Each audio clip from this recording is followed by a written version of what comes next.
ॐ नमस्ते ज्योतिराजाय विवेकानन्दशूराय सच्चित्सुखस्वरूपाय स्वामिने तापहारिणे।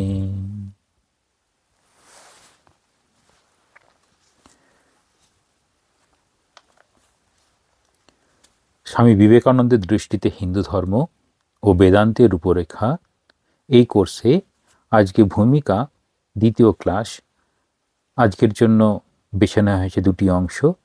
একটি বাণীয় রচনা তৃতীয় খণ্ডে হিন্দু ধর্ম এবং হিন্দু ধর্ম স্বামী নির্বেদানন্দ রচিত, এখান থেকে হিন্দু শাস্ত্র। আমরা এখন হিন্দু ধর্ম সম্পর্কে স্বামীজির কথা দেখে নিই। স্বামীজি বলছেন, শিক্ষা লাভ করাই আমার ধর্ম। এটি সব থেকে বড় বিষয়। ধর্মের কথা বলতে গিয়ে বলছেন শিক্ষা লাভ। সমস্ত ধরনের শিক্ষা লাভকেই স্বামীজি ধর্ম বলে বলেছেন। স্বামীজি নিজে প্রাচ্য পাশ্চাত্য দর্শন দেখেছেন, বিজ্ঞান দেখেছেন, বিজ্ঞান সাহিত্য সব কিছু, সব রকমভাবে শিক্ষা লাভ করাটাই ধর্ম বলে বলছেন। আমি আমার ধর্মগ্রন্থ তোমাদের বাইবেলের আলোকে অধিকতর স্পষ্ট রূপে পড়ি। যেহেতু এটি পাশ্চাত্যে বলা, তাই জন্য বাইবেলের কথা উল্লেখ করে বলছেন, বাইবেলের আলোকে অধিকতর স্পষ্ট রূপে পড়ি। তোমাদের ঈশ্বর প্রেরিত মহাপুরুষের বাণীর সহিত তুলনা করিলে আমার ধর্মের অস্পষ্ট সত্য সকল অধিকতর উজ্জ্বল রূপে প্রতিভাত হয়। তাহলে বলছেন,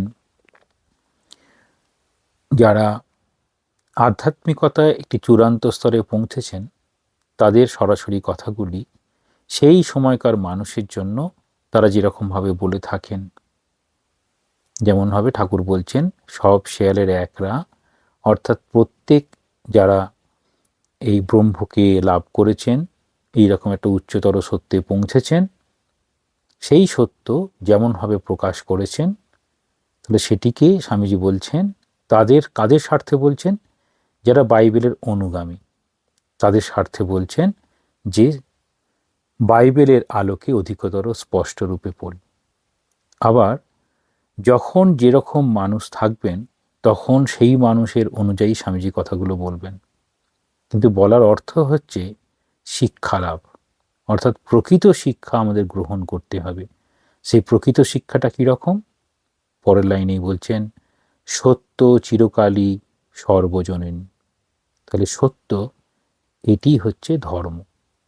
তাহলে স্বামীজি বারবার বলছেন যে সত্যস্বরূপ ঈশ্বরের অনুসন্ধান করো। স্বামীজি নিজে বলছেন নিজেকেই, আমি সত্যের তনয়, অর্থাৎ তিনি সত্যকে উপলব্ধি করেছেন। যদি তোমাদের সকলের হাতে মাত্র 5টি আঙুল থাকে, জাগতিক উদাহরণ দিচ্ছেন, যদি সকলের হাতে 5টি আঙুল থাকে এবং আমার হাতে থাকে 6টি, তাহা হইলে তোমরা কেহই মনে করিবে না যে আমার হাতখানা প্রকৃতির যথার্থ উদ্দেশ্য সাধন করিতেছে, বরং ইহা অস্বাভাবিক এবং রোগ প্রসূত। এখানেই আসছেন ধর্ম সম্বন্ধেও ঠিক একই কথা, অর্থাৎ সত্য এর সঙ্গে যা কিছু যুক্ত হবে। তাহলে 5টি আঙুল এটা সত্য, বাকি অনেকের ক্ষেত্রে একটি আঙুল বেশি থাকতে পারে, একটি আঙুল কম থাকতে পারে, হয়তো একটি আঙুলের সংযোজন, সেখানে কোনো হাড় নেই, এরকমও দেখা যায়। অনেকের ক্ষেত্রে দেখা যায় বুড়ো আঙুলের উপরের দিকটা 2টো আঙুল হয়ে গেছে। তাহলে কোনটাকে সত্য বলে মনে করব? সেই 5টিকে সত্য বলে গ্রহণ করব, না 6টিকে নেব? সেখানে দেখাচ্ছেন সত্য সেটিকে ধরতে হবে, অর্থাৎ যেটি জেনারেলাইজেশন করে, সামান্যীকরণ করে যে সত্যে উপনীত হওয়া যায়। অর্থাৎ বেশিরভাগ মানুষেরই হাতে 5টি আঙুল থাকে, 5টি আঙুল থাকারই কথা, একটি হয়তো সংযোজিত হয়েছে সেটি কোনো বিশেষ কারণে, কিন্তু 5টিই থাকার কথা। তাহলে বলছেন ধর্ম সম্বন্ধেও ঠিক একই কথা, অর্থাৎ ধর্ম যেটা কিনা শিক্ষা দেবে, কিসের শিক্ষা? সত্যের শিক্ষা। এবার বলছেন যদি একটি মাত্র সম্প্রদায় সত্য হয় এবং অপরগুলি অসত্য হয়, তবে তোমার বলিবার অধিকার আছে ওই পূর্বের ধর্মটি ভুল। কিরকম? একটি মাত্র সম্প্রদায় সেটি বলছে সত্য আর অপরগুলি তার কাছে অসত্য, তখন মনে হবে যে ওই পূর্বের ধর্মটি ভুল। যদি একটি ধর্ম সত্য হয়, তাহলে বুঝিতে হইবে অপরগুলিও নিশ্চয়ই সত্য। তাহলে এখানে কি বোঝাতে চাইছেন? জগতে যত ধর্ম আছে সবগুলি সত্য। ঠাকুরের কথাই স্বামীজি যেন বলছেন, তাহলে যত ধর্ম আছে সব ধর্মগুলি সত্য। এই দৃষ্টিতে হিন্দুদের উপর তোমাদের ঠিক ততখানি দাবি আছে যতখানি আমার আছে। তাহলে স্বামীজি বলছেন, আমার যতখানি এই হিন্দু ধর্মের উপর দাবি আছে, তোমাদেরও সেই দাবিটি রয়েছে। 29 কোটি ভারতবাসীর মধ্যে মাত্র 20 লক্ষ খ্রিস্টান, 6 কোটি মুসলমান এবং বাকি সব হিন্দু। তৎকালীন সময়ের কথা বলছেন, তখন জনসংখ্যার নিরিখে কীরকমভাবে খ্রিস্টান, মুসলমান এবং হিন্দু ছিল সেটির একটা সংখ্যা দেওয়া হলো। কিন্তু একটি কথা খেয়াল রাখতে হবে, যদি একটি ধর্ম সত্য হয়, তাহা হইলে বুঝিতে হইবে অপরগুলিও নিশ্চয়ই সত্য। আরেকটি ধর্ম অর্থাৎ শিক্ষা, সেই শিক্ষাটা হচ্ছে সত্যের। এরপরেই আসছেন, প্রাচীন বেদের উপর হিন্দুরা তাহাদের ধর্মবিশ্বাস প্রতিষ্ঠা করিয়াছে। তাহলে প্রাচীন বেদের উপর হিন্দুরা তাহাদের ধর্মবিশ্বাস প্রতিষ্ঠা করিয়াছে। আমরা যেরকমভাবে ধর্মবিশ্বাস করি তার কিছুটা আঙ্গিক বলা যেতে পারে, সম্পূর্ণ নয়, কারণ সনাতন ধর্ম যুগের সঙ্গে সঙ্গে পরিবর্তন হয়ে সেটিকে যুগধর্ম রূপে প্রকাশিত হয়। সেই যুগধর্ম আসলে সেই বেদেরই পরবর্তী সংযোজন, বিয়োজন এবং রূপান্তর বলা যেতে পারে। বেদ শব্দটি জ্ঞানার্থক। বেদ শব্দটি জ্ঞানার্থক, অর্থাৎ বেদ জ্ঞানের কথা বলবেন।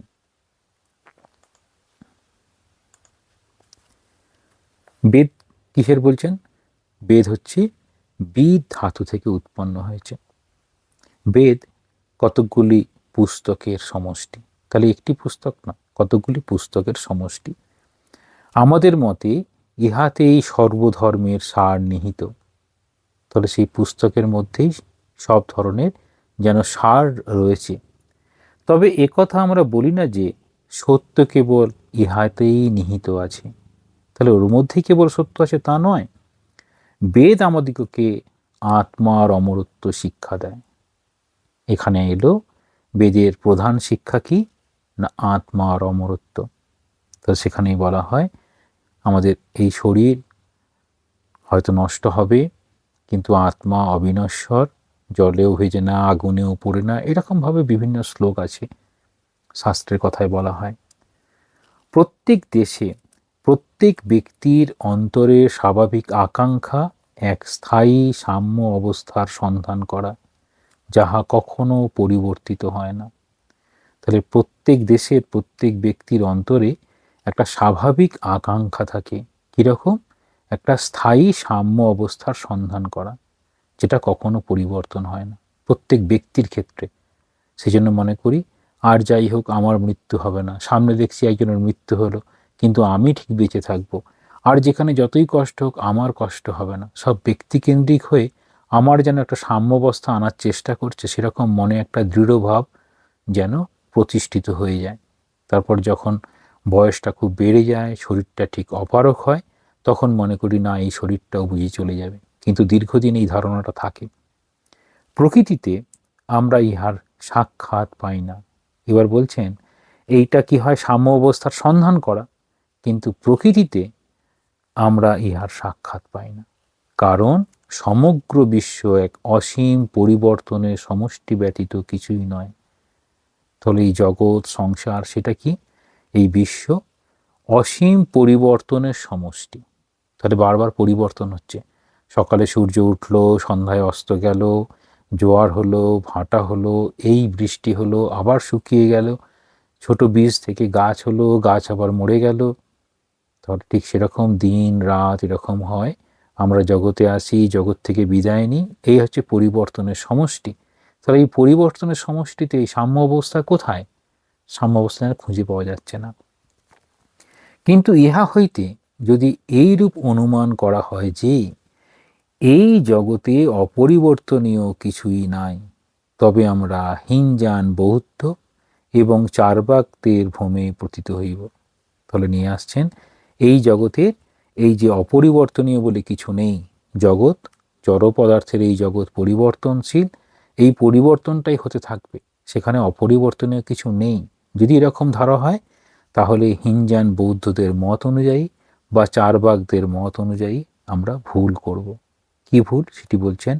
চার্বাকেরা বিশ্বাস করে সব কিছুই জড়, অর্থাৎ সব কিছুই জড় পদার্থ, এর যেরকম পরিবর্তন হচ্ছে, এই জীবনটাই শেষ জীবন, হয়তো এই জীবনের আগে পরে কিছু ব্যাপার নেই, এই জীবনের যত ভোগ সুখ সব আমরা গ্রহণ করব।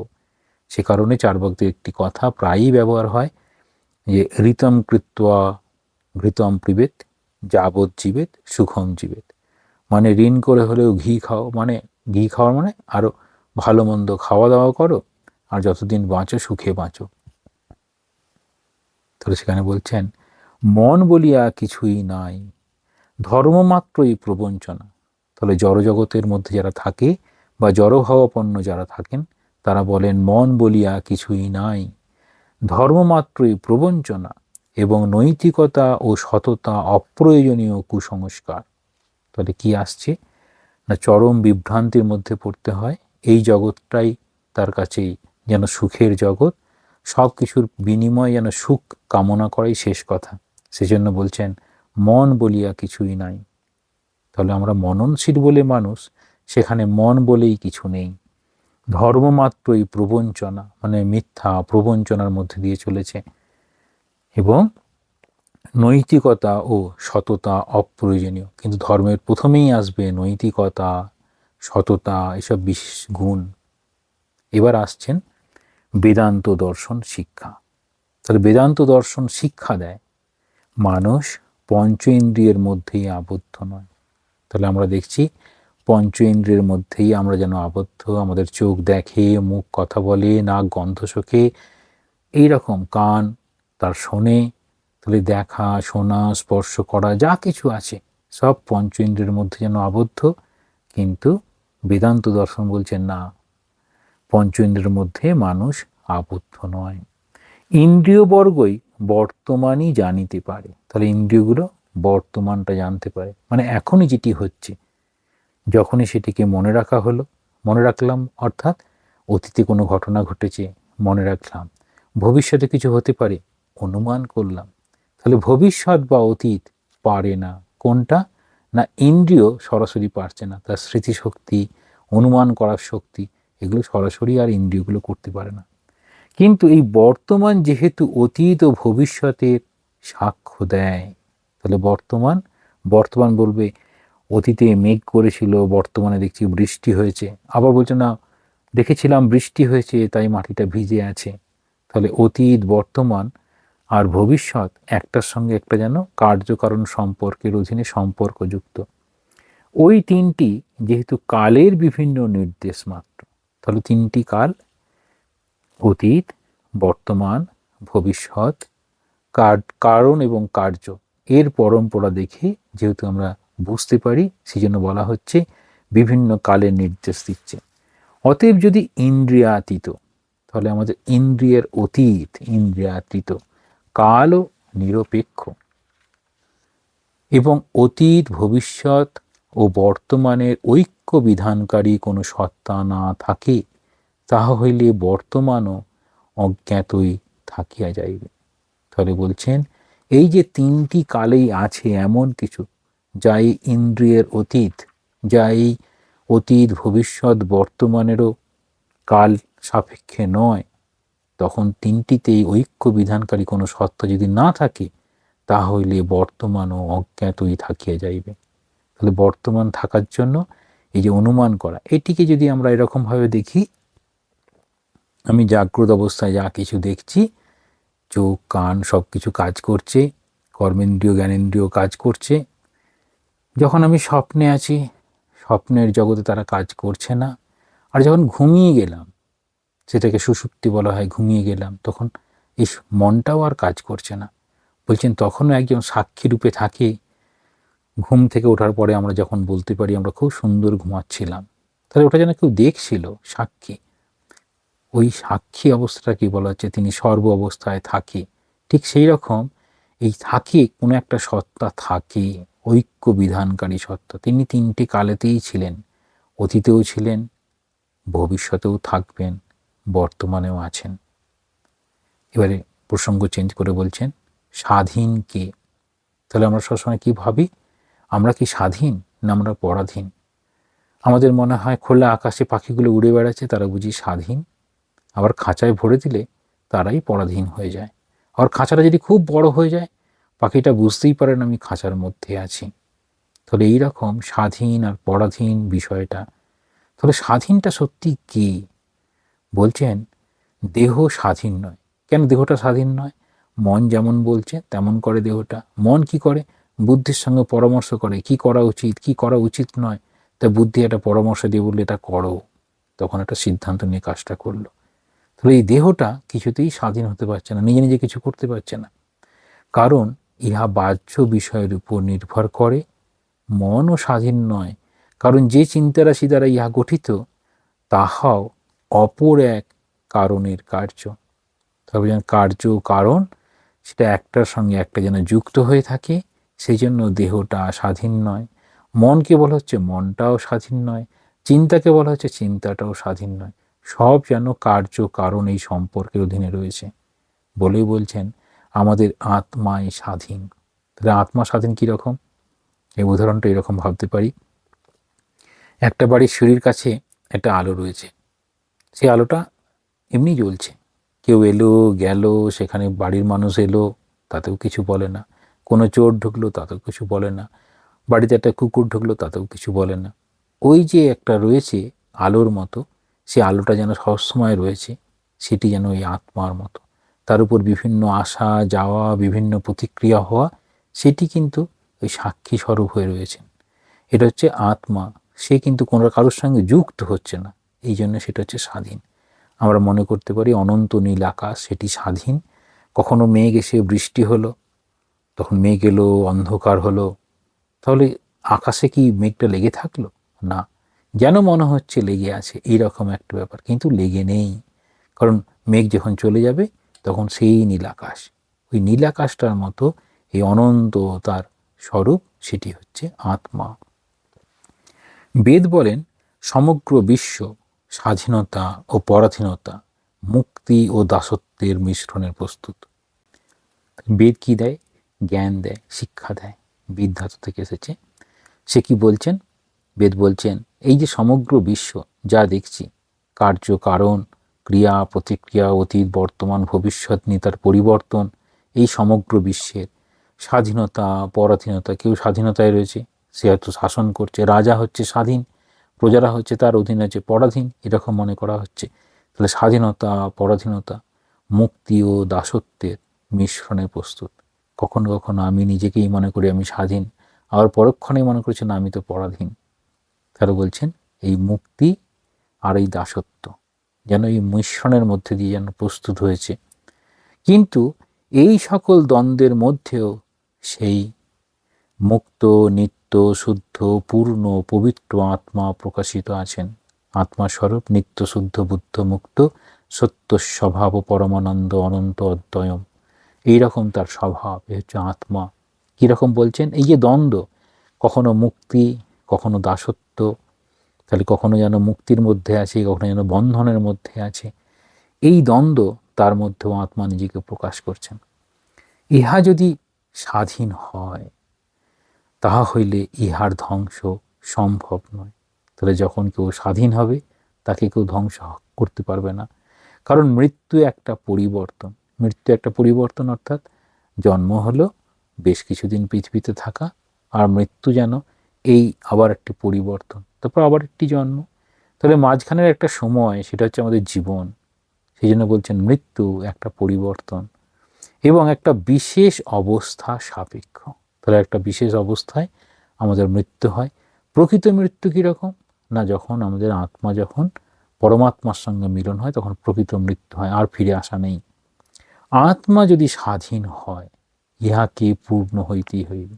তাহলে আত্মা যদি স্বাধীন হয়, তুই বলছেন ইহাকে পূর্ণ হইতেই হইবে, কারণ অসম্পূর্ণতা একটা অবস্থা সাপেক্ষ, সেই জন্য উহা পরাধীন। তাহলে একটা অবস্থার সাপেক্ষে পড়ে এই আত্মা তখন পরাধীন হয়েছে। কীরকম? না, এই দেহের মধ্যে থেকে তিনি যখন আছেন, এই দেহ মন সব তো পরাধীনের মধ্যে চলেছে, মনে হবে যেন আত্মাটাও পরাধীন। এই জন্য বলছেন অসম্পূর্ণতা একটা অবস্থা সাপেক্ষ। তাহলে অসম্পূর্ণতা জায়গায় যদি পূর্ণতা আসে তখনই স্বাধীন। আবার এই অমর পূর্ণ আত্মা নিশ্চয়ই সর্বোত্তম, ভগবান হইতে নিকৃষ্ট মানব পর্যন্ত সকলের মধ্যে সমভাবে অবস্থিত, উভয় প্রভেদ মাত্র আত্মার বিকাশের তারতম্য। তাহলে কীরকম বলছেন? আত্মার বিকাশের তারতম্যেই মানে পার্থক্য হয়ে গেল। তাহলে ভগবান আর মানবের মধ্যে পার্থক্য কিসের? না, আত্মার বিকাশের তারতম্যে। তাহলে আমরা দেখি ভগবান যখন অবতরণ করেন, অবতারদের জীবন, তাহলে মানব জীবনের সঙ্গে, সাধারণ মানব জীবনের সঙ্গে এই অবতার জীবনের মধ্যে পার্থক্য কি?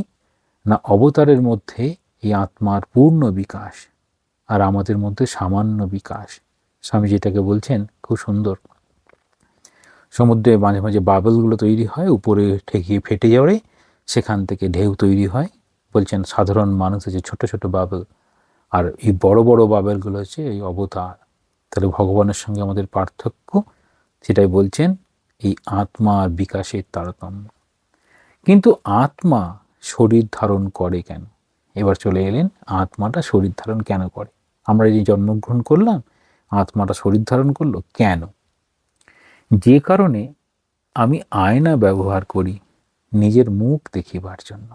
তাহলে আমরা আয়নাতে গিয়ে নিজের মুখটা দেখি, এইভাবেই দেহে আত্মা প্রতিবিম্বিত হন। খুব সুন্দর করে বোঝাচ্ছেন, দেহে আত্মা প্রতিবিম্বিত হচ্ছেন। এটিকেই বেদান্তের পরিভাষায় এরকমভাবে উদাহরণটা দেওয়া হয়, একটি ঘটের মধ্যে জল আছে, সেই ঘটেতে সূর্যের প্রতিবিম্ব পড়েছে। ওই ঘটটি হচ্ছে যেন দেহ, আর ওই যার মধ্যে যে জলটা রয়েছে সেটা হচ্ছে বুদ্ধি। তাতে যে সূর্যের প্রতিবিম্ব, সেটা বুদ্ধিতে যেন চৈতন্যের বিকাশ ঘটলো। তাহলে আত্মা প্রতিবিম্বিত হলো, ওই সূর্য প্রতিবিম্বিত হয়ে ঘটের মধ্যে যে নিজেকে প্রকাশ করছে, তার মধ্যে সূর্য রয়েছে প্রতিবিম্ব রূপে, সেটি হচ্ছে সাধারণ মানুষ আমরা। তাহলে আমাদের দেহ মন ওই প্রভাবিত, আত্মার প্রভাবে বুদ্ধি কাজ করে, সেরকম জীবটি কাজ করছে। আত্মাই ঈশ্বর। তাহলে যখন এই ঘরটা ভেঙে যাবে তখন আর সেখানে প্রতিবিম্ব থাকবে না, যেন সূর্যের সঙ্গে মিলে যাবে। সেই জন্য বলছেন আত্মাটাই ওই ঈশ্বর। প্রত্যেক মানুষের ভিতরেই পূর্ণ দেবত্ব রহিয়াছে। তাহলে আমাদের মধ্যে পূর্ণ দেবত্ব রয়েছে, কিন্তু এটাকে প্রকাশ করতে হবে, তাই জন্য দৈবী গুণের অভ্যাস করতে হয়। এবং প্রত্যেককে তাহার অন্তর্নিহিত দেবত্বকে শীঘ্র বা বিলম্বে প্রকাশ করিতেই হইবে। তাহলে যদি পথটা দীর্ঘ হয়, সময়টা দীর্ঘ, সেই জন্য বারবার জন্মগ্রহণ, তাহলে এই অন্তর্নিহিত দেবত্ব যতক্ষণ না পূর্ণভাবে প্রকাশিত হয় ততক্ষণ ওই জীবাত্মার বারবার এই পৃথিবীতে আসতেই হয়।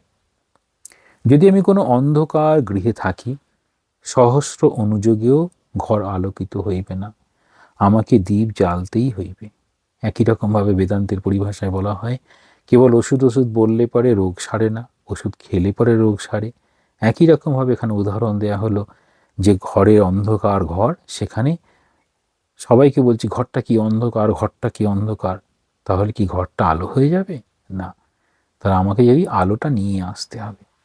ঠিক তেমনি শুধু অনুযোগ ও আর্তনাদের দ্বারা আমাদের অপূর্ণ দেহ কখনো পূর্ণতা লাভ করিবে না।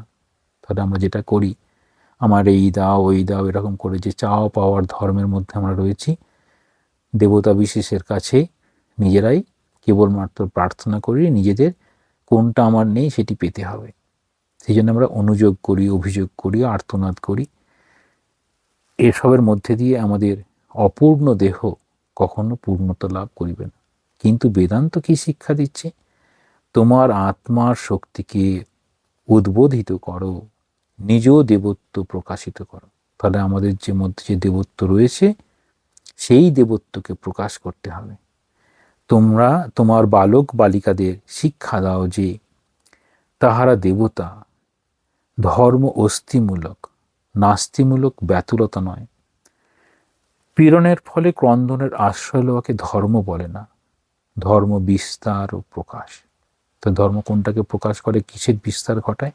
তাহলে বলছেন দেবত্বের বিস্তার। তাহলে দেবত্বের যে গুণাবলী তার বিস্তার, তারই প্রকাশ। তাহলে এখানে খুব খেয়াল করব আমাদের বেদান্ত কি শিক্ষা দিচ্ছেন। বেদান্ত শিক্ষা দিচ্ছেন তাহারা দেবতা। আমরা ছোটদের মধ্যে বলি ছোট শিশু ও তো দেবতা, দেব শিশু, তার মধ্যে কোনো মলিনতা নেই, তাই জন্য সে দেব শিশু হয়ে যেন আমরা প্রত্যেকেই জন্মগ্রহণ করি। তাহলে জন্মানোর সময় আমরা সবাই দেবতা ছিলাম, কিন্তু বড় হয়ে সমস্ত মলিনতাগুলো আমাদের উপরে আবরণের পর আবরণ পড়ে আমাদের সেই দেবত্ব যেন হারিয়ে গেছে। তাই সেই দেবত্বকে আবার প্রকাশ করতে হবে। কীরকম? বলছেন ধর্ম আস্তিমূলক, নাস্তিমূলক বাতুলতা নয়। পীড়নের ফলে ক্রন্দনের আশ্রয় লওয়াকে ধর্ম বলে না। তাহলে পীড়ন মানে কষ্ট, কষ্টের ফলে আমরা যে কাঁদছি, সেই কাঁদার জন্য আমরা ধর্মকে আশ্রয় নিচ্ছি, সেটাকে ধর্ম বলছে না। ধর্মকে কোনটাকে বলছেন? ধর্ম বিস্তার ও প্রকাশ। এই যখনই বিস্তার আর প্রকাশ ভাবব, প্রকাশাত্মক হচ্ছে কার গুণ? না সত্য রজতম, তার মধ্যে প্রকাশাত্মক যা কিছু সেটা হচ্ছে সত্যগুণের প্রকাশ, প্রকাশাত্মক বলে। তাহলে যখনই প্রকাশ পাবে তার বিস্তার লাভ করবে। তাহলে ক্ষুদ্র সংকীর্ণ এই মনোভাব থেকে উদারতা আসবে। জ্ঞান, প্রকৃত সত্য যখন উদ্ভাসিত হবে, তখন সেই জ্ঞানালোক প্রকাশ পেলে পরেই তখন মানুষের মধ্যে দেবত্বের গুণগুলো প্রকাশিত হবে। বলছেন প্রত্যেক ধর্মই বলে অতীতের দ্বারাই মানুষের বর্তমান ও ভবিষ্যৎ রূপায়িত হয়। বর্তমান অতীতের ফলস্বরূপ। স্বামীজি বলছেন আমরাই আমাদের ভাগ্য বিধাতা। Man is the maker of his own destiny. আমরাই আমাদের ভাগ্যটা রচনা করি। তাহলে আমরা যদি ভাগ্যটা রচনা করার চেষ্টা করি, যেরকম রচনা করছি বর্তমানে, সেটি আমাদের অতীতের ঘটনা প্রবাহে ফলস্বরূপ। সেই জন্য বলছেন অতীতের দ্বারাই মানুষের বর্তমান, আর বর্তমানের দ্বারা ভবিষ্যৎ এইরকম রূপায়িত হবে। তাহাই যদি হইল, তবে প্রত্যেক শিশু যখন এমন কতকগুলি সংস্কার লইয়া জন্মগ্রহণ করে, যাহার ব্যাখ্যা বংশানুক্রমিক ভাব সংক্রমণের সাহায্যে দেওয়া চলে না, তাহার কি মীমাংসা হইবে? স্বামীজি এবার বলছেন আমাদের বর্তমান জন্ম তাহলে পূর্বজন্মের কর্মফলস্বরূপ বর্তমান জন্ম। আবার ভবিষ্যৎ জন্ম কি হবে? না বর্তমানের কর্মগুলো আমাদের ভবিষ্যৎ জন্ম, যদি আমি মুক্তি লাভ না করি। সেই জন্য এই পুনর্জন্মটা স্বামীজি ব্যাখ্যা নিয়ে আসছেন এরকমভাবে। প্রত্যেকেই যখন আমরা শিশু হয়ে জন্মগ্রহণ করেছিলাম, তখন তো সবাই দেব শিশু ছিল, তখন তো তার মধ্যে কোনো মলিনতা ছিল না। তাহলে সে কিভাবে সেটিকে প্রকাশ করবে? যখন কেউ ভালো পিতামাতা হইতে জন্মগ্রহণ করিয়া সৎ শিক্ষার দ্বারা সৎ লোক হয়, এবং অপর কেহ নীতিজ্ঞান শূন্য পিতামাতা হইতে জন্মগ্রহণ করিয়া ফাঁসি কাষ্ঠে জীবনলীলা শেষ করে, তাহারই বা কি ব্যাখ্যা হইবে? তাহলে বলছেন দুজনেই তো শিশু। তাহলে একটা ভালো পিতামাতার কাছে জন্মগ্রহণ করলো, একটা অতটা ভালো পিতামাতা নয়, তার কাছে নীতিজ্ঞান শূন্য হয়ে জীবনযাপন করছে। তখন একজনের জীবনটা শেষ হবে সৎলোক হয়ে, আর একজনের ফাঁসি কাটে হয়তো জীবনটা যাবে। তখন বলছেন ঈশ্বরকে দায়ী না করিয়া এই বৈষম্যের সমাধান কি করিয়া সম্ভব? আমরা বলবো না ভগবান ওকে যেরকম দিয়েছে, তাহলে ভগবানকে দায়ী করে দিই। কিন্তু ভগবানকে দায়ী না করে কি অন্য কিছু বলা যেতে পারে? তখন বলছেন করুণাময় পিতা, সবসময় ঈশ্বরকে পিতা বা মাতা হিসেবে দেখা হয়। তাহলে করুণাময় পিতা কিংবা করুণাময় মাতা তাহার সন্তানকে কেন এমন অবস্থায় নিক্ষেপ করিলেন যাহার ফল নিশ্চিত দুঃখ? তাহলে কোনো বাবা মা কি চাইবে তার সন্তানরা দুঃখের মধ্যে পড়ে? তাহলে এখানে ভগবানকে যে দায়ী করা হচ্ছিল, সেখানে একটা প্রশ্ন নিয়ে এলেন। ভগবান ভবিষ্যতে সংশোধন করিবেন, প্রথমে হত্যা করিয়া পরে ক্ষতিপূরণ করিবেন, ইহা কোনো ব্যাখ্যাই নয়। অনেক সময় এরকম একটা ভ্রান্ত ব্যাখ্যার মধ্যে দিয়ে আমরা চলার চেষ্টা করি যে এই জন্মটাতে যেন এইরকমভাবেই গেল, পরের জন্ম ভালো হবে।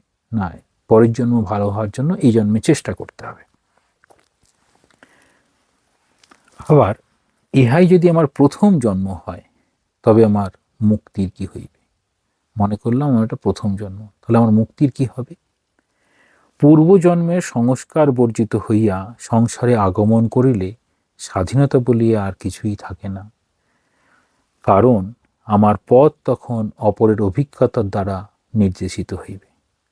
তাহলে আমাদের একটাই জন্ম, এই জন্মটাই আমার প্রথম জন্ম, এরকম যদি মনে করি, সেটি ভ্রান্ত। সেই ভ্রান্তের কারণটা কীভাবে বলছেন, যে যদি এরকমই হয় তাহলে অন্য কেউ পথ দেখাচ্ছে, তারাই তাহলে দায়ী। তারপরে বলছেন, আমি যদি আমার ভাগ্যের বিধাতা না হই, তাহা হইলে আমি আর স্বাধীন কোথায়? তাহলে আমি আমার ভাগ্যের নিয়ন্তা যদি না হই, তাহলে আমরা কি করে স্বাধীন হব? আমি কিভাবে চেষ্টা করব? বর্তমান জীবনের দুঃখের দায়িত্ব আমি নিজেই স্বীকার করি, এবং পূর্বজন্মে যে অন্যায় বা অশুভ কর্ম করিয়াছি, এই জন্মে আমি নিজেই তাহা ধ্বংস করিয়া ফেলিব। তাহলে আমরা মনে করি, কিরম বলা হয় আমাদের হিন্দু ধর্ম অনুযায়ী, প্রারব্ধ কর্ম অর্থাৎ পূর্বেকৃত কর্ম, ভালো মন্দ যাই হোক না কেন, সেটা নিয়ে আমরা জন্মগ্রহণ করলাম। তারপর আমরা চেষ্টা করে আমাদের ভুল ত্রুটি সংশোধন করে আমরা মুক্তির পথে এগিয়ে যাব। আমাদের জন্মান্তরবাদের দার্শনিক ভিত্তি এইরূপ। কীরকম? আমরা পূর্বজন্মের অভিজ্ঞতা লইয়া বর্তমান জীবনে প্রবেশ করিয়াছি, তাহলে প্রারব্ধ নিয়ে জন্মগ্রহণ করেছি, এবং আমাদের বর্তমান জন্মের সৌভাগ্য বা দুর্ভাগ্য, তাহলে ভালো মন্দ দুটোই মিশে সেই পূর্বজন্মের কর্মের ফল। তবে উত্তরোত্তর আমাদের উন্নতি হইতেছে, এবং অবশেষে একদিন আমরা পূর্ণত্ব লাভ করিব। তাহলে শেষে কোথায় কি করব? শেষে আমরা সবাই পূর্ণত্ব লাভ করিব। এটি হচ্ছে আমাদের হিন্দু ধর্ম বলছেন। বিশ্বজগতের পিতা অনন্ত সর্বশক্তিমান এক ঈশ্বরে আমরা বিশ্বাস করি। তাহলে আমরা কীরকম বিশ্বাস করি? যে ঈশ্বর হচ্ছে অনন্ত শক্তিধর, সর্বশক্তিমান, তিনি সর্বজ্ঞ, তিনি সব জায়গায় অবস্থান করেন, এরকম আমাদের ধারণা। আমাদের আত্মা যদি অবশেষে পূর্ণতা লাভ করে, তবে তখন তাহাকে অনন্ত হইতে হইবে। তাহলে পূর্ণতা অর্থাৎ অনন্ত, সে নিত্য শুদ্ধ বুদ্ধ মুক্ত, বা তিনি কীরকম? তিনি হচ্ছে শুদ্ধ, পূর্ণ, পবিত্র, নিত্য মুক্ত, এইরকম একটা অবস্থা। কিন্তু একইকালে দুইটি নিরপেক্ষ অনন্ত সত্তা থাকিতে পারে না। তাহলে দুটি অনন্ত থাকতে পারে না, বলছে দুটি ইনফিনিট কখনো থাকে না। দুটি ইনফিনিট থাকলে কোথাও না কোথাও গিয়ে তারা মিলিত হয়ে যাবে। সেই জন্য একটিই মাত্র অনন্ত, সেই অনন্তের ধারণা হচ্ছে এই ব্রহ্ম, ঈশ্বর, ভগবান, এরকম সব বলা হয়। অতএব আমরা বলি যে তিনিও আমরা এক। তাহলে এই জীবাত্মা বা প্রত্যগাত্মা, সেখান থেকে পরমাত্মা আসলে একই। প্রত্যেক ধর্মই এই তিনটি স্তর স্বীকার করে। প্রত্যেক ধর্মই তিনটি স্তর স্বীকার করে। এই তিনটি হচ্ছে প্রথম, দ্বিতীয়, তৃতীয় বা শেষ। তাহলে প্রথমে একটা স্টেপ থাকবে, সেটা কীরকম বলা হচ্ছে? প্রথমে আমরা ঈশ্বরকে কোনো দূর দেশে অবস্থান করিতে দেখি। কীরকম বলি? ওই উপরওয়ালা আছেন, হ্যাঁ, তিনি দেখছেন। তিনি যেন ওই আমাদের যেমনভাবে বাড়ির ছাদের উপরে ছোট্ট একটা ঠাকুর ঘর করা হয়, সেখানে তিনি আছেন, তিনি উপরে আছেন। তারপর আমি এরকমভাবে বলি মজা করে, হাঁটুতে ব্যথা, তখন তিনি আমার রুমেতেই, বেডরুমেতেই তিনি চলে এলেন। তারপর বলছেন, আমি যা কিছু করি তিনি তো আমার সঙ্গেই আছেন। তাহলে প্রথম ধারণা হচ্ছে ঈশ্বর দূরে আছেন। ক্রমে আমরা তাহার নিকটবর্তী হই এবং তাহার সর্বব্যাপিত্ব স্বীকার করি, অর্থাৎ আমরা তাহাতেই আশ্রিত আছি মনে করি। সর্বশেষে জানি যে আমরা ও তিনি অভিন্ন। তাহলে মহাবীর হনুমানের কথা ঠাকুর বারবার বলতেন। তিনি যখন জীবভাবে দেখতেন, তুমি প্রভু, আমি দাস, তুমি পূর্ণ, আমি অংশ, আমি তুমি। এই শেষে গিয়ে সর্বশেষে জানেন যে আমি তুমি, এই আমি তুমি অর্থাৎ অভিন্ন অবস্থা, এটি হচ্ছে অদ্বৈত অবস্থা। ভেদ দৃষ্টিতে যে ভগবানের দর্শন, তাহাও মিথ্যা নয়, অবস্থা একটা। প্রকৃতপক্ষে তাহার সম্বন্ধে যত ধারণা আছে সবই সত্য, এবং তাই প্রত্যেক ধর্ম সত্য। স্বামীজি যেন বলছেন lower truth to higher truth. তাহলে ধর্ম সত্য থেকে উচ্চতর সত্যে অবস্থান করছে, কারণ উহারা আমাদের জীবনযাত্রার বিভিন্ন স্তর। তাহলে জীবনযাত্রার মধ্যে বিভিন্ন স্তরে অবস্থান করছে। সকলেরই উদ্দেশ্য বেদের সম্পূর্ণ সত্যকে উপলব্ধি করা। তাহলে সকলেরই উদ্দেশ্য, স্বামীজি যে ধর্মে বিশ্বাস করেন সেটি হচ্ছে সত্য এবং জ্ঞান। তার উদ্দেশ্য কি না, বেদের সম্পূর্ণ সত্যকে উপলব্ধি করা। কাজেই আমরা হিন্দুরা কেবল পরমত সহিষ্ণু নই, আমরা প্রত্যেক ধর্মকে সত্য বলিয়া মানি, এবং তাই মুসলমানদের মসজিদে প্রার্থনা করি, জরথুস্ট্রীয়দের অগ্নির সমক্ষে উপাসনা করি, খ্রিস্টানদের ক্রুশের সমক্ষে মাথা নত করি। কারণ আমরা জানি বৃক্ষ প্রস্তরের উপাসনা হইতে সর্বোচ্চ নির্গুণ ব্রহ্মবাদ পর্যন্ত প্রত্যেক মতের অর্থ এই যে প্রত্যেক মানবাত্মা নিজ জন্ম ও আবেষ্টনীর পরিপ্রেক্ষিতে অনন্তকে ধরিবার ও বুঝিবার জন্য ঐরূপ বিবিধ চেষ্টায় ব্যাপৃত আছে। তাহলে বলছেন প্রত্যেকেই যে যেখানে অবস্থান করছে সে তার মতো ধর্মকে বুঝে নিয়ে জীবনটা যাপন করার চেষ্টা করছে। আসলে কীরকম, প্রত্যেক মানবাত্মা নিজ জন্ম, অর্থাৎ যেখানে তার জন্ম হয়েছে কীভাবে না, পূর্বকৃত যা কর্ম সেই প্রারব্ধ বশে তার জন্ম হয়েছে। এবার আবেষ্টনীর পরিপ্রেক্ষিতে, অর্থাৎ সেখানে যেরকম ধর্ম যেরকম অনুষ্ঠান পদ্ধতির মধ্যে দিয়ে চলে, সেই আবেষ্টনীর পরিপ্রেক্ষিতে অনন্তকে ধরিবার। তাহলে শেষে কি আসছেন, অনন্ত। অনন্ত কার স্বরূপ না, ব্রহ্মের স্বরূপ। এই অনন্তকে ধরিবার ও বুঝিবার জন্য ঐরূপ বিবিধ চেষ্টায় ব্যাপৃত আছে। প্রত্যেক অবস্থায় আত্মার প্রগতির এক একটি স্তর মাত্র। তাহলে এই বৃক্ষ প্রস্তর এসবের উপাসনা, তারপর বিভিন্ন মূর্তির উপাসনা, তারপর অবতারদের উপাসনা করা, তারপর শেষে মনে করবে না সব কিছুর মধ্যেই সেই দেবত্ব বর্তমান। তখন বলবে সর্বম খলু ইদম ব্রহ্ম, সব কিছুই ব্রহ্মস্বরূপ। তাহলে ওখানে গিয়ে আসবে। তাহলে এটাকে বলছেন প্রত্যেকটা স্তর। আমরা এই বিভিন্ন পুষ্পগুলি চয়ন করি এবং প্রেম সূত্রে বন্ধন করিয়া এক অপূর্ব উপাসনা স্তবকে পরিণত করি। তাহলে উপাসনা স্তবকে পরিণত করছেন কোনটাকে, বিভিন্ন পুষ্পগুলি চয়ন করছেন। তাহলে বিভিন্ন ধর্ম, বিভিন্ন মত, তার উচ্চতম সত্যগুলিকে নিয়ে যেন একটা উপাসনা স্তবকে পরিণত করলেন। আমি যদি ব্রহ্মই হই, তাহা হইলে আমার অন্তরাত্মায় সেই পরমাত্মার মন্দির। তাহলে আমার এই অন্তরাত্মা, এখানেই বলছেন মন্দির কীরকম হবে, মন্দির হবে পরিষ্কার পরিচ্ছন্ন, গেলে পারে যেন শুদ্ধ ভাব, সেখানে বাহ্য শৌচ অন্তঃশৌচের মতো দেখেই শুদ্ধতার যেন ছোঁয়া। তাহলে সেই পরমাত্মার মন্দির করতে গেলে আমাদের হৃদয়ে কোনো কলুষতা থাকবে না। তাহলে আমাদের অন্তরটা কত পবিত্র হলে তবে পরমাত্মার মন্দির হবে, সেটি বলছেন। এবং আমার প্রত্যেক কর্ম তার উদ্দেশ্য, তার ফলাফল, সেই অনুযায়ী প্রত্যেক কর্মটাই হবে উপাসনা। তাহলে প্রত্যেক কর্ম যদি উপাসনা হয়, আমরা উপাসনার সময় কি করি, উপাসনার সময় দেবতাকে নিবেদন করি। যখন দেবতাকে নিবেদন করা হয় তখন আমাদের ফলগুলো কি সুন্দর করে কাটা হয়, ফলগুলো যেন ঠিক করে কাটা হয়। এটা পুজোর জন্য ফল, আমরা খাবো সেটি আছে, কিন্তু ঠাকুরকে নিবেদন করতে হবে। সব কিছু পরিষ্কার পরিচ্ছন্ন করে, এমনকি নিজে স্নান করে পবিত্র হয়ে তারপর তার জন্য ভোগারাদি রান্না করে সুন্দর করে সাজিয়ে তিনি যেন স্বয়ং এসে গ্রহণ করবেন, তাহলে সেটি উপাসনার সঙ্গে হয়।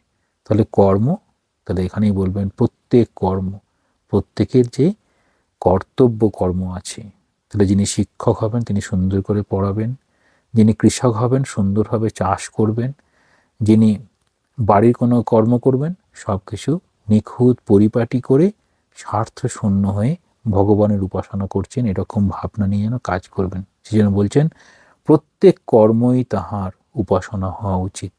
এটি বাণী রচনার ভূমিকাতে নিবিত। এরকম বলছেন যে একজন প্রার্থনা করছেন আর একজন ওই লেবার ইজ টু প্রে, যিনি কৃষক বা শ্রমিক তার শ্রম দান করছেন, সবটাই উপাসনা। সেই জন্য বলছেন প্রত্যেক কর্মই হচ্ছে উপাসনা হওয়া উচিত। আমাকে পুরস্কারের আশা বা শাস্তির ভয় না রাখিয়া ভালোবাসার জন্যই ভালোবাসিতে হইবে। তাহলে এখানে চাওয়া পাওয়া বার্গেনিং এসব বিষয়টা নয়, আমাকে পুরস্কার পেতে হবে বা আমি শাস্তি পাবো না এরকমভাবে কর্ম করব, সেটি নয়। তাহলে সদ ইচ্ছায় কর্ম করা, কর্মটা নিখুঁতভাবে করা, কর্তব্য বোধেই কর্ম করিতে হইবে। তাহলে কর্তব্য বোধেই কর্ম করা, সেখানে ভালোবাসার সঙ্গে কর্ম করা। তাহলে ভালোবাসার সঙ্গে কর্তব্য কর্ম করা, এভাবেই গৃহস্থের চিত্তশুদ্ধি হয়। এটি কর্মযোগে স্বামীজি বলছেন। সবারই, গৃহস্থ মানে যারা গৃহী আছেন, তাহলে সর্ব অবস্থাতে প্রত্যেকেরই করা উচিত। এইভাবে আমার ধর্মের অর্থ বিস্তার। তাহলে বলছেন আমার ধর্মের অর্থ বিস্তার, বিস্তার অর্থে অনুভূতি, অর্থাৎ সর্বোচ্চ ভাবের উপলব্ধি।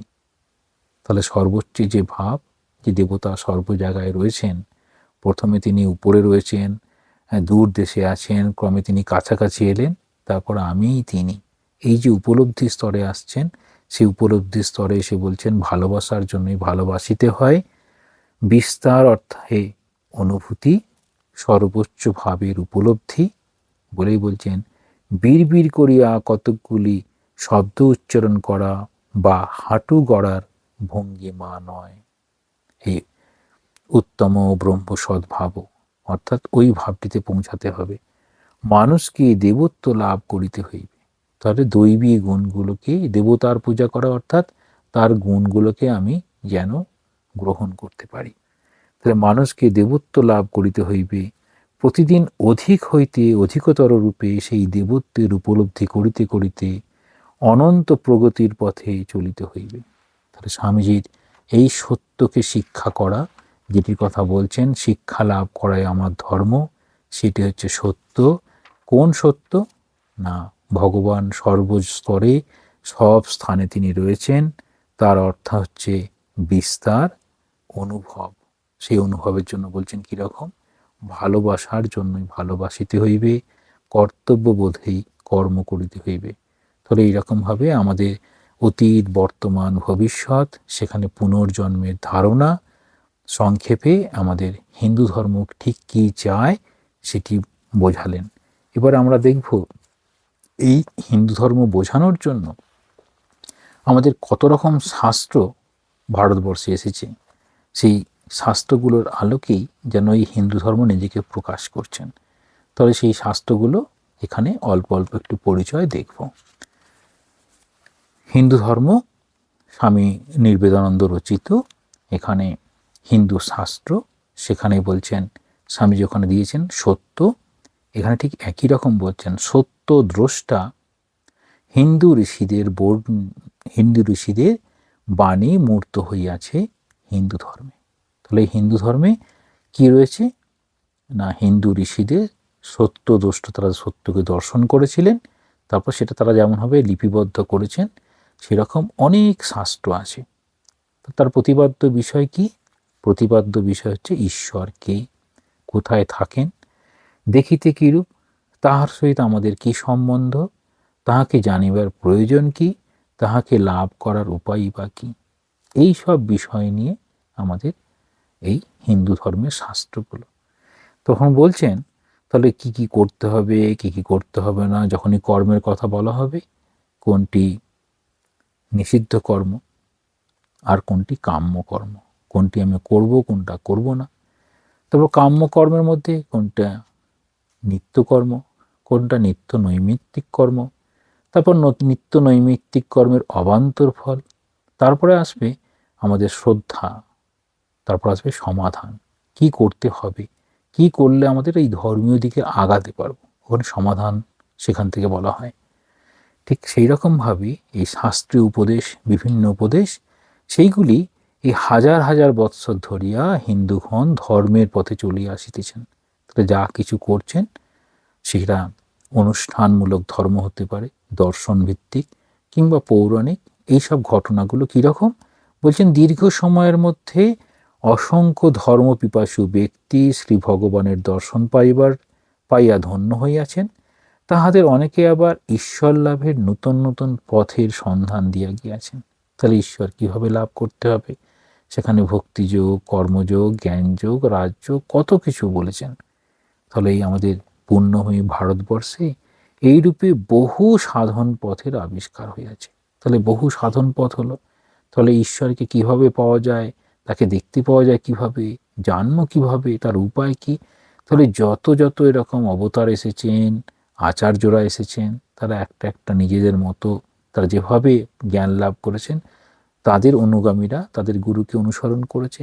এই করতে গিয়ে এই বিভিন্ন সাধন পথের আবিষ্কার। সেই জন্য হিন্দু শাস্ত্রের গ্রন্থ বহু ও বিচিত্র। তাহলে হিন্দু শাস্ত্র অনেক হয়েছে, কারণ কি না, হিন্দুদের মধ্যে এই ভগবান লাভ করতে হবে, ঈশ্বর কে, কীরকম দেখতে, কোথায় থাকেন, তাকে জেনে আমার কি হবে, এই ভাবনা নিয়েই ভারতবর্ষের মানুষ বেশি ভেবেছেন। তাহলে বিভিন্ন স্তরের মানুষকে বিভিন্নভাবে ধর্মের শিক্ষা দিতে হয়। এখন বিভিন্ন স্তরের মানুষ অর্থাৎ যে মানুষের যেরকম ধারণ ক্ষমতা, কারোর খুব বেশি বুদ্ধি, কারোর একটু কম বুদ্ধি, কেউ বেশি বেশি কর্ম করতে চায়, কেউ বেশি জ্ঞানের চর্চা করতে চায়, কেউ বেশি ভক্তিপ্রবণ। হ্যাঁ, তো তাদের জন্য বিভিন্ন বিভিন্ন শাস্ত্র বলে এখন বলছেন বেদ। তাহলে বেদ কীরকম না, এই বহু ও বিবিধ হিন্দু শাস্ত্রের মূল হচ্ছে বেদ। সাক্ষাৎ উপলব্ধির উপর প্রতিষ্ঠিত বলিয়া বেদের অপর নাম শ্রুতি। আর বেদ মানে হচ্ছে জানা, সেখান থেকে হচ্ছে বেদ, হচ্ছে বেদ শব্দের মূল অর্থ হলো জ্ঞান। তাহলে জ্ঞান লাভ করছেন। তাহলে বলছেন এরকম যে বেদ বলিতে বিশেষত ঈশ্বর, জীব ও জগৎ, অর্থাৎ জীব, জগৎ ও ঈশ্বরের সম্বন্ধে সেটি আলোচনা করে। আর সেখান থেকে কি আসে না, পারমার্থিক জ্ঞান, অর্থাৎ পারমার্থিক যে সত্তা, ব্রহ্ম সত্তা বা চৈতন্য সত্তা, সেই সত্তার জ্ঞানকে বোঝাবে। বেদ কটা আছে বলে বলছেন, বেদ 4টি আছে, ঋক, সাম, যজু, অথর্ব। প্রত্যেকটার ভাগ 2টি, একটি সংহিতা ও ব্রাহ্মণ। সংহিতা ভাগে আছে মন্ত্র বা স্তোত্র, ব্রাহ্মণ ভাগে আছে তাহাদের অর্থ ব্যবহারের নির্দেশ। তাহলে কিভাবে ব্যবহার করতে হবে সেটি কথা বলছেন। অতি পুরাকালে হিন্দুগণ প্রতিমায় পূজা করিতেন না। তাহলে হিন্দুগণরা কিসের পূজা করতেন বলছেন, যতই প্রাকৃতিক শক্তি আছে, বায়ুর শক্তি, জলের শক্তি, বিদ্যুতের শক্তি, সূর্যের শক্তি, এই রকম সব উপাসনা। সেজন্য প্রথমেই ওই ঘটস্থাপন যে পূজার ক্ষেত্রে করা হয় সেটি হচ্ছে বৈদিক ভাব। তাহলে ঘটে জল আছে, যেখান থেকে ঘটের বারবার উদাহরণ আসে।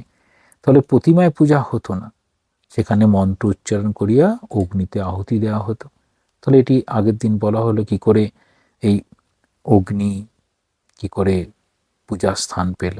তার আগে ছিল সূর্য আর পদ্ম প্রতীকরূপে গ্রহণ হলো, তারপর অগ্নি প্রতীকরূপে গ্রহণ হলো, তারপর মন্ত্র উচ্চারণ করিয়া অগ্নিতে আহুতি, যেখান থেকে যজ্ঞ বলা হয়। এইরূপে বৈদিক কর্মকে যজ্ঞ বলা হতো। বৈদিক কর্ম যা হলো, যাগ, যজ্ঞ, পূজা, হোম, এইরকম যজ্ঞ। বেদের ব্রাহ্মণ ভাগে বহু প্রকার যজ্ঞের কথা বর্ণিত আছে। সংহিতা ভাগের মন্ত্রগুলি এই সমস্ত যজ্ঞের সময় আবৃত্তি করা হতো। তাহলে যজ্ঞ, এবার যজ্ঞের মধ্যে এই যেমন বিভিন্ন মন্ত্র বলা হয়, ওই শেষে স্বাহা বলা হয়। যারা যজ্ঞ সম্পর্কে জানেন একটু দেখে নেবেন পূজা পদ্ধতি, এখানে হোমের বিশেষ রীতি আছে। তাহলে কোন যজ্ঞে কখন কিভাবে মন্ত্র উচ্চারণ করা দরকার তাহা ব্রাহ্মণ অংশ হইতে জানা যায়। এবার আসছেন উপনিষদ। তাহলে বেদের কতক অংশের নাম উপনিষদ, সেটিকে বেদের সারাংশ সেই জন্য বলা হয় সেটির নাম হচ্ছে বেদান্ত। তাহলে বেদের অধিকাংশই যজ্ঞ লইয়া ব্যাপৃত। তাহলে বিভিন্ন যজ্ঞ, যাগযজ্ঞ, পূজা, হোম সবই হচ্ছে কোনো কিছু উদ্দেশ্যকে কেন্দ্র করে সেই যজ্ঞটা করা হতো, যাতে বলা হয় যেমন পুত্রেষ্টি যজ্ঞ, পুত্র পাওয়ার জন্য, রাজসূয় যজ্ঞ, রাজ্য বিস্তার কল্পে যেমন ব্যবহার হয়, ঠিক এই রকম। তখন বলছেন এদের আসল কাজটা কি ছিল না, ঐহিক ও পারলৌকিক সুখ লাভ। তাহলে সুখ লাভের বিধান দিচ্ছেন। আর ঠিক ঠিক সারাংশে যখন চলে আসবে তখন সেটিকে জ্ঞান লাভ। তাতে কি আছে, শ্রী ভগবান কোথায় এবং কিভাবে আছেন, মানুষ জগতের সহিত তাঁর সম্বন্ধ কি, তাহাকে জানিবার উপায় কি এবং প্রয়োজনই বা কি, এই সমস্ত কথা উপনিষদ হইতে জানা যায়। এবার যেন উপনিষদ অনেক, তার মধ্যে 11খানি প্রধান। তার মধ্যে যেমন স্বামীজি বলছেন সবারই কোনটা পড়া উচিত, কঠোপনিষদ পড়া উচিত বলে বলেছেন। তাহলে উল্লেখযোগ্য 11খানির মধ্যে ঈশো, কেন, কঠ, প্রশ্ন এরকমভাবে বলেছেন। সবগুলোর প্রতিপাদ্য বিষয় কি হবে না, সেখানে বলা হবে মানুষ ও জগতের সঙ্গে সম্বন্ধ কি, জীব জগৎ ঈশ্বরের মধ্যে সম্পর্ক কিভাবে, কীরকমভাবে সাধনার মধ্যে দিয়ে গেলে পরে তবে ওই ব্রহ্মের আভাস পাওয়া যায়, সেটি বলা হয়। এবার বলছেন স্মৃতিশাস্ত্র। তাহলে শ্রুতি, বেদের অপর নাম শ্রুতি। এবার স্মৃতি, হিন্দু কিভাবে জীবনযাপন করিবেন তাহা নির্দেশ দিয়া মনু, যাজ্ঞবল্ক্য এরকম ঋষিরা ছিলেন, তারা এই গ্রন্থ রচনা করেছেন। অর্থাৎ এই যে জন্ম থেকে মৃত্যু পর্যন্ত যাত্রাদি দশবিধ সংস্কার যে আছে, সেই অনুষ্ঠানগুলো কিভাবে করবে সেটিকে বলা হচ্ছে জীবনযাপন। তাহলে জন্ম থেকে মৃত্যু পর্যন্ত যে জীবনযাপন আমরা করছি সেটিও শাস্ত্র মেনে করা হবে, অর্থাৎ সেখানেও পূজা থাকবে। স্মৃতি বলিতে বিশেষভাবে এই জাতীয় গ্রন্থই বুঝায়, যদিও বেদ ছাড়া অন্য সমস্ত শাস্ত্রকেই সাধারণভাবে স্মৃতি বলা হয়। মনু, যাজ্ঞবল্ক্য প্রভৃতি ঋষি প্রণীত এই সমস্ত স্মৃতি হইতে হিন্দু জীবন কিভাবে কাটাইতে হয় তাহা জানা যায়। বর্ণ ও আশ্রম অনুযায়ী মানুষের বিভিন্ন কর্তব্যের নির্দেশ আছে। সেখানে যেমন আগে কি ছিল, ব্রাহ্মণ, ক্ষত্রিয়, বৈশ্য তিনজনেরই উপনয়ন হতো। তাহলে সেই উপনয়নের কীরকম ধারা হবে, উপনয়নের এই যজ্ঞ উপবিদতে কতগুলো ছিলা বা সুতো থাকবে, সেসব কীভাবে কোনটা করতে হবে, এইসব ছিল। সংক্ষেপে বলিতে গেলে বর্ণ আশ্রম অনুযায়ী হিন্দুকে কতগুলি কাজ করিতে প্রবৃত্ত করা হয়, যে আমার এই পরিবারে জন্মগ্রহণ হয়েছে, এই বর্ণ আশ্রম অনুযায়ী আমাকে এই জীবনে এইগুলো করতে হবে। কতকগুলো হইতে নিবৃত্ত করাই স্মৃতির উদ্দেশ্য, কোনগুলোকে করা যাবে কোনটা করা যাবে না। তাহলে এই কোনটা করা যাবে কোনটা করা যাবে না এই সবের মধ্যে দিয়ে কি হলো, যুগধর্ম তৈরি হলো। এই রকম যুগধর্ম বলছেন ইহার জন্য স্মৃতিতে বিধিনিষেধের ব্যবস্থা। তাহলে ধর্মের যে বিভিন্ন বিধিনিষেধ সেটা কোথায় এলো, নাই স্মৃতিশাস্ত্রে এসেছে, কোনটা করা যাবে কোনটা করা যাবে না।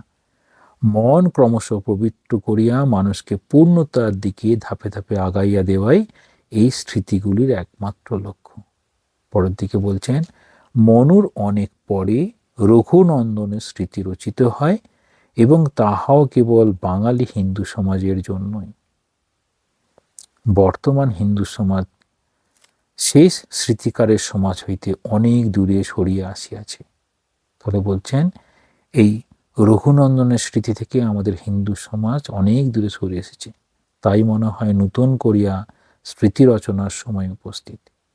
স্বামীজি বলেছিলেন শিষ্য শরৎ চক্রবর্তীকে, এই শরৎচন্দ্রকে বলছেন যে ঠাকুরের জীবন অবলম্বনে একটি স্মৃতিশাস্ত্র লেখা উচিত, যদিও লেখা হয়নি এখনো পর্যন্ত। তো ঠাকুরের ভাবনা অনুযায়ী আমরা চলার চেষ্টা করছি। যারা শ্রীরামকৃষ্ণ মতাদর্শকে নিয়ে চলার চেষ্টা করেন তাদের মধ্যে আবার ভিন্ন ভিন্ন ভাব, তারা প্রত্যেকেই আমরা চেষ্টা করি ঠাকুর যেমন করেছেন বা বর্তমানে রামকৃষ্ণ মিশন যেভাবে চলেন সেগুলো আমরা অনুসরণ করার চেষ্টা করব। তার কারণটা হচ্ছে এই রঘুনন্দন থেকে অনেক দূরে চলে এসেছি আমরা। এবার বলছেন দর্শন। শ্রুতি বাক্যের উপর নির্ভর করিয়া পারমার্থিক তত্ত্ব সম্বন্ধে 6টি স্বতন্ত্র মতবাদের সৃষ্টি হয়। তাহলে বেদ, উপনিষদ, এই বেদ সেই শ্রুতি, এটাকে অবলম্বন করে 6টা দর্শন হলো। সেই ছটা দর্শন কীরকম না, যারা করেছেন তাদের নাম বলছেন জৈমিনী, ব্যাস, কপিল, পতঞ্জলি, গৌতম ও কনাদ ইহাদের রচয়িতা, এবং ইহারা যথাক্রমে এই পূর্ব মীমাংসা, উত্তর মীমাংসা, সাংখ্য, যোগ, ন্যায় ও বৈশেষিক দর্শন রচনা করেন। তাহলে দর্শনগুলো রচনার ভিত্তি কি না বেদ, শ্রুতি। দর্শনগুলি রচনার একটি বিশেষ ভঙ্গি আছে। তাহলে প্রত্যেকটা একটা বিশেষ ভঙ্গি। কীরকম? সংস্কৃত ব্যাকরণে যেরূপ সূত্র দেখা যায়, সাধারণত সেরূপ সূত্রাকারেই দর্শনগুলি রচিত। তাহলে একটা সূত্রাকারে রচনা করা হয়। কেন সূত্রকারে?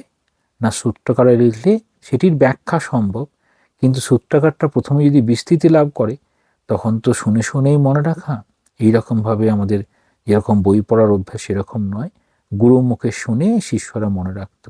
সেই জন্য যত এখানে বলা হয় নাট ছেলে থাকবে, মানে যত বেশি অল্প শব্দের মধ্যে প্রকাশ করা সম্ভব হবে তত সেটি আর বিকৃতি হবে না, সেই জন্যই সূত্রাকারে থাকতো। এই সূত্রগুলি বুঝিতে গিয়ে হইলে ব্যাখ্যার বিশেষ দরকার হয়। তাহলে ওগুলো ব্যাখ্যা করতে হবে। এই ব্যাখ্যা যখন হচ্ছে তখনই বলা হয় ভাষ্য, টিকা প্রভৃতি এলো।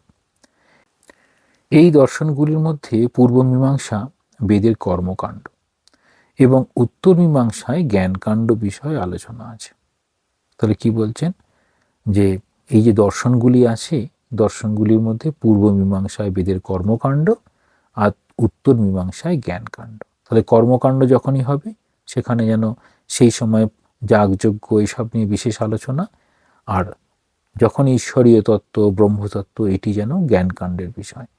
উত্তর মীমাংসার ভিত্তি হচ্ছে উপনিষদ। তাহলে উপনিষদ যেটি জ্ঞানকাণ্ডের মধ্যে পড়ে, ব্যাসদেব রচিত এই দর্শনখানিকে বেদান্ত দর্শন বা ব্রহ্মসূত্র বলা হয়। তাহলে বেদান্ত দর্শন বা ব্রহ্মসূত্র কোনটা কীরকমভাবে এলো? ব্রহ্মসূত্র হিন্দু ধর্মের একটি স্তম্ভ। তাহলে ব্রহ্মস্বরূপ সেখানে প্রকাশ করা হয়েছে।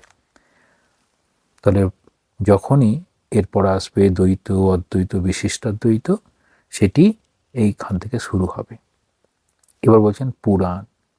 তাহলে জনসাধারণের কাছে এই হিন্দু ঋষিগণ পুরাণ নিয়ে এলেন। সেটি কীরকম শাস্ত্র হবে? সেটি হচ্ছে গল্প ও রূপকের মধ্যে দিয়ে পুরাণ ধর্মের দুরূহ তত্ত্বগুলিকে আমাদের হৃদয়ে আঁকিয়া দেয়। অর্থাৎ বিভিন্ন ঘটনার অবতারণ করে সেই ঘটনাগুলিকে যেন সামনে তুলে ধরে। সেরকম প্রচুর পুরাণ আছে। সেই পুরাণগুলোর মধ্যে প্রধান যেগুলো বিষ্ণু পুরাণ, পদ্ম পুরাণ, বায়ু পুরাণ ইত্যাদি। আমরা যে চণ্ডীর কথা পাই সেই চণ্ডীটা রয়েছে মার্কেন্ডীয় পুরাণের অংশ। এই যখন কোনো কিছু পূজা পার্বণ হয় তখন তো চণ্ডী পাঠ করতেই হয়। এবার এলো রামায়ণ ও মহাভারত। পুরাণের মতো হিন্দুদের সমাজ সেখানে সহজেই আমাদের আদর্শ চরিত্র এবং মন্দ চরিত্র কি, তাদের কীরকম হতে পারে, তার সেগুলোকে খুব সহজেই প্রকাশ করা সম্ভব হয় রামায়ণ মহাভারতের আলোকে। এখানে অনেকে এটিকে ইতিহাসের পর্যাতেও নিয়ে আসেন। তাহলে রামায়ণ আর মহাভারত আমাদের মনের মধ্যে মনে করিয়ে দেয় হিন্দু ধর্মের মূল যেন ছাপ সেখানে রয়েছে। সেখানে রাম, সীতা এবং কৃষ্ণ, অর্জুন, এই যে বিভিন্ন চরিত্র আসে সেই চরিত্রগুলো যেন আমাদের কাছেই তুলে ধরে হিন্দু ধর্ম কীরকম হওয়া উচিত। তাহলে হিন্দু নরনারী কি করেন? ধর্মশিক্ষা বেশিরভাগই রামায়ণ ও মহাভারতের এই অনুবাদগুলির সাহায্যেই লইয়া থাকে। তাহলে আমরা কোনটাকে নিই না, রামায়ণ ভারতে যেভাবে বর্ণিত হয়েছে তাদের চরিত্র, সেগুলো যেন গ্রহণ করার চেষ্টা করে। এবার আর একটি বিশেষ হবে গীতা, মহাভারতের একটি বিশেষ অংশ। সেখানে এই অংশের মধ্যে দেখানো হয় কৃষ্ণ শিক্ষা দিচ্ছেন অর্জুনকে ধাপে ধাপে কিভাবে আমাদের সাধারণ মানুষ অতি সাধারণ হয়ে যেতে পারেন, কীভাবে তমগুণ, রজগুণ, সত্যগুণ সেগুলোকে কীভাবে অতিক্রম করে একজন মোক্ষ পর্যন্ত লাভ করতে পারে। যে যেখানে আছে তার কর্ম করতে হবে, সেখানে ভয়, দুর্বলতা, কাপুরুষ ত্যাগ করে সেই জায়গায় পৌঁছাতে হবে, আর সেখানে ভগবানের কথাগুলি বলা হয়। তাহলে উপনিষদ যেমন বেদের সার, গীতাকেও সেরকম বলা হয় উপনিষদের সার। তাহলে বেদের সার বা শেষে আছেন বলে উপনিষদ হচ্ছে বেদান্ত। একই রকমভাবে গীতা সেটি হচ্ছে উপনিষদের সার। হিন্দু শাস্ত্রগুলির মধ্যে গীতা হচ্ছে সবচেয়ে জনপ্রিয়। এরপর বলছেন প্রস্থানত্রয়। এই প্রস্থানত্রয় দিয়ে প্রকাশ করা হয় যখন কোনো মতকে প্রতিষ্ঠা করতে হয়, দ্বৈত অদ্বৈত বিশিষ্টাদ্বৈত, তাদের প্রত্যেককে এই প্রশ্নোত্তরের ভাষ্য লিখতে হয়। প্রশ্নোত্তর বলতে উপনিষদ, বেদান্ত দর্শন আর গীতা, এই তিনটিকে একসঙ্গে বলা হয়। তাহলে এই সম্প্রদায়ের প্রত্যেক সম্প্রদায়ের প্রবর্তক আচার্যগণ তাহলে ভিন্ন ভিন্ন ব্যাখ্যা অর্থাৎ নিজ মত প্রতিষ্ঠা করছেন। যিনি দ্বৈত অদ্বৈত বিশিষ্ট দ্বৈত এরকম ভিন্ন মত প্রতিষ্ঠা করে এটিকে প্রতিষ্ঠা করলেন। আরেকটি শাস্ত্রের নাম হচ্ছে তন্ত্র। তাহলে হিন্দু শাস্ত্রের মধ্যে তন্ত্র, যেখানে ঈশ্বরকে শক্তিরূপে প্রকাশ করা হয়। তাহলে এতক্ষণ পর্যন্ত ঈশ্বর যেন পুরুষাঙ্গিক, গীতাতে ছিলেন যেমন বলা হচ্ছে কৃষ্ণ, আর রামায়ণ মহাভারত সেখানে বিভিন্নভাবে দেখা যাচ্ছে পুরুষের আঙ্গিকটা বেশি। এখন তন্ত্রে সেখানে বলা হবে ঈশ্বরকে আদ্যা শক্তি রূপে চিন্তা করা হবে। এখন কখনো আসলে তন্ত্রটা কীরকম বলা হয়, শিব পার্বতী সংবাদ। কখনো শিব প্রশ্ন করবে, পার্বতী উত্তর দেবে, কখনো পার্বতী প্রশ্ন করবেন, শিব উত্তর দেবেন। তাহলে এইরকমভাবে বলা হয়, প্রশ্নকর্ত্রী পার্বতী আর উত্তরদাতা যদি মহাদেব হন তখন সেটিকে বলা হবে আগম। আবার প্রশ্নকর্তা শিব আর উত্তরদাত্রী পার্বতী যদি হন তখন সেটিকে বলা হবে নিগম। তাহলে তন্ত্র অনেক রকম তন্ত্র আছে, তার মধ্যে 64টা প্রধান। ঠাকুরের ক্ষেত্রেও বলা হয় বৈষ্ণবোক্ত 64 তন্ত্রে তিনি সাধনা করেছিলেন। তাহলে একটা দুটো না, ঠাকুর অনেক সাধনা করেছিলেন। তাদের মধ্যে কয়েকটি এখানে উল্লেখ করছেন তন্ত্রের মধ্যে নাম: মহানির্বাণ, কুলার্ণব, কুলসার, প্রপঞ্চসার ইত্যাদি। এবার বলছেন পঞ্চরাত্র সংহিতা ও শৈব আগম। তাহলে এরকম বিভিন্ন শাস্ত্রের কথা বলে আমাদের কত রকম শাস্ত্র আছে সেটি বলতে চাইছেন। তাহলে বৈষ্ণবদের পঞ্চরাত্র সংহিতা ও শৈবদের শৈব আগম ও তন্ত্র জাতীয় শাস্ত্র, এদের সুবিধা কীরকম না, এখানে কোনো রকম একটা দীক্ষা যদি থাকে তাহলেই পড়া সম্ভব। এই শাস্ত্রগুলির দাবি এই যে বেদ অপেক্ষা ইহারা এই যুগের অর্থাৎ কলিযুগের বিশেষ উপযোগী। পূর্বোক্ত শাস্ত্রগুলির মতো তন্ত্র, পঞ্চরাত্র সংহিতা প্রভৃতি শাস্ত্র বেদমূলক নয়। তাহলে বেদমূলক নয়, তাহলে কি দাবি কীরকম না, তন্ত্রজাতীয় শাস্ত্রের অপর এক বৈশিষ্ট্য এই যে কোনো জাতির স্ত্রী বা পুরুষ দীক্ষিত হইলেই শাস্ত্র পাঠে অধিকারী হয়। তাহলে এরকম ব্রাহ্মণ ছাড়া তার পড়ার অধিকার নেই, এরকম যে বিষয়গুলো বলা হয় সেই জায়গায় তন্ত্র কত উদার। তাহলে বলছেন সেখান থেকে পঞ্চরাত্র সংহিতা ও শৈব আগম, এক্ষেত্রে সেইখানেরই মত হচ্ছে তন্ত্রজাতীয় শাস্ত্রের অপর এক বিশেষ বৈশিষ্ট্য, যে কোনো জাতির স্ত্রী বা পুরুষ দীক্ষিত হইলেই শাস্ত্র পাঠে অধিকারী হয়। তাহলে আমরা দেখলাম বিভিন্ন রকম শাস্ত্রের অধিকার এই রকম। স্বামীজি বলেছেন এইসব অধিকারগুলো হচ্ছে অধিকারীবাদের দোষ, নিজেদের পরম্পরা অনুযায়ী অন্য কেউ যেন শিক্ষা পাবে না এরকম একটা ভাবনা ছিল। কিন্তু হিন্দু ধর্মের প্রকৃত শিক্ষা কী ছিল না, সত্যকে জানা। যে সত্যকে জানা দিয়ে স্বামীজি শুরু করলেন যে সত্যকে জানাই হবে আমার শিক্ষাই আমার ধর্ম। খুব সুন্দরভাবে বলছেন, শিক্ষাটাই আমার ধর্ম। যত রকম শিক্ষা আছে শিক্ষা গ্রহণ করো, সেই শিক্ষার মধ্যে থেকে সত্যটাকে জানার চেষ্টা করো। আমরা প্রত্যেকেই এই হিন্দু ধর্মে, স্বামীজির দৃষ্টিতে হিন্দু ধর্ম ও বেদান্তের রূপরেখায় চেষ্টা করব প্রকৃত সত্য স্বামীজি যেভাবে তুলে ধরেছেন আমরা যেন তার কিছুটা হলেও আভাস পেতে পারি। ওম শান্তি শান্তি শান্তি। হরি ওম তৎসৎ। শ্রীরামকৃষ্ণার্পণমস্তু।